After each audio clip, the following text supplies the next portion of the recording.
Hi, welcome to Techie Dialogue. In this video, we'll explain how to disable hardware acceleration in Firefox so you can fix display issues or improve performance on certain systems. Step 1.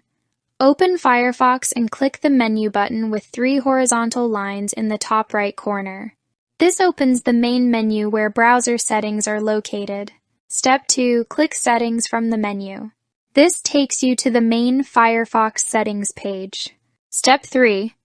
Make sure General is selected from the left sidebar. This section contains performance-related options.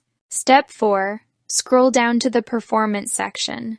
Here you can control how Firefox uses your system hardware. Step 5. Uncheck Use Recommended Performance Settings. This will unlock advanced performance options. Step 6. Uncheck Use Hardware Acceleration when available. Hardware acceleration will now be disabled in Firefox.